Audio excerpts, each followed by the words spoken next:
Last time we were on this deck, we had plans on refinishing it. That meant power washing it, stripping it, and then restaining it. We tried a chemical stripper, that didn't work.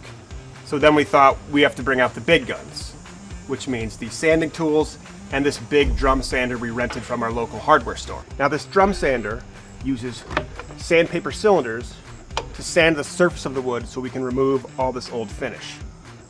So before we get started with this, we need to sink all our fasteners below the surface of the wood so they don't rip the sandpaper.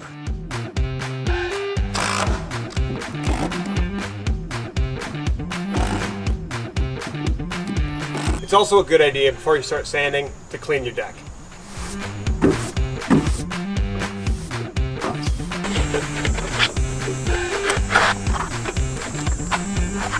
We're starting with 36 grit sandpaper, and then we're going to move up to 60. So how this drum sander works is this lever here raises and lowers the drum onto the deck surface. Now something to note is that if you leave and start the sander with the drum down, it will sand a dent into your deck surface. Now in order to prevent that, as we start our move, we're going to lower it, and right before we get to the end, we'll raise it. And repeat that as we go across the deck.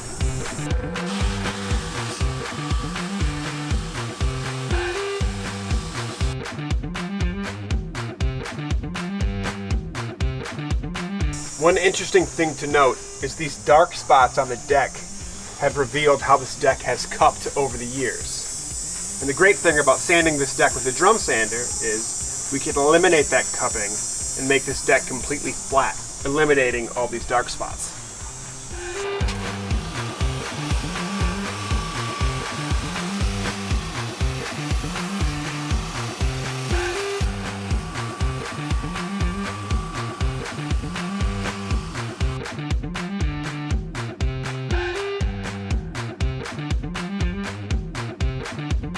Okay, now that we've done our initial sanding with our 36 grit to take off that top rough finish, we're going to move to 60 grit to make it nice and flat and smooth.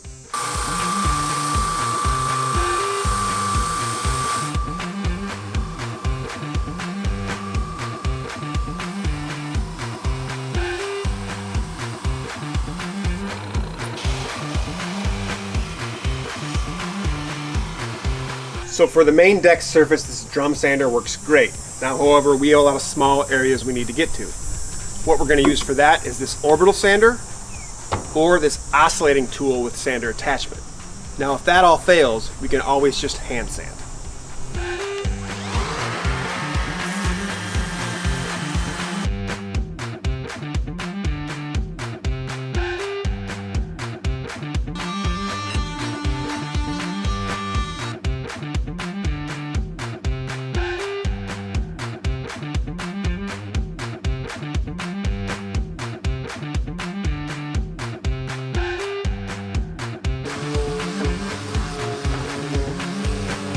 When working on flat surfaces like this 4x4 post, a belt sander works great. We're using 36 grit to get this nice and smooth.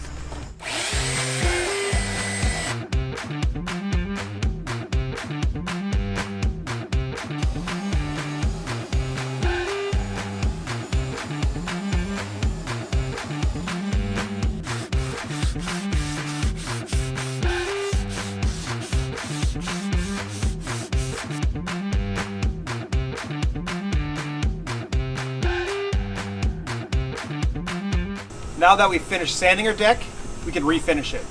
Step one is making sure the deck surface is clean so we can apply the stain or sealer.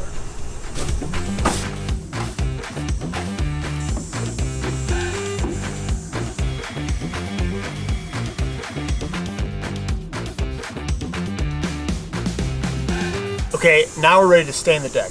Now I'm tempted to start with the deck surface. However, if I do that, then I won't be able to walk on it to do the railings. So I'm starting with railings first, and then deck surface.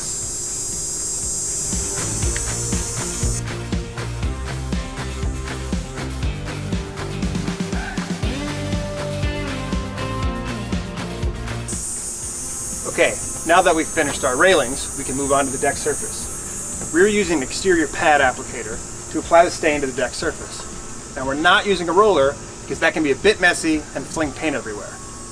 Another thing to note is to start in the furthest point of your deck and work towards an exit. That way you don't paint yourself into a corner.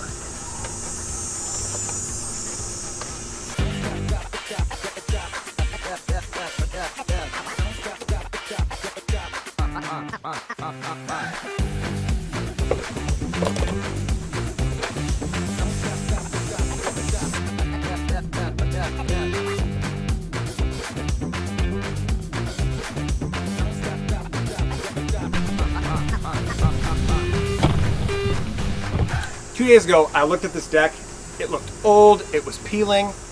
I wanted to give this deck a facelift. Now, I could have taken this project on myself. That would have taken way too much time. So I grabbed two of my friends, we sanded it, and we refinished it. And we've got this deck looking almost brand new.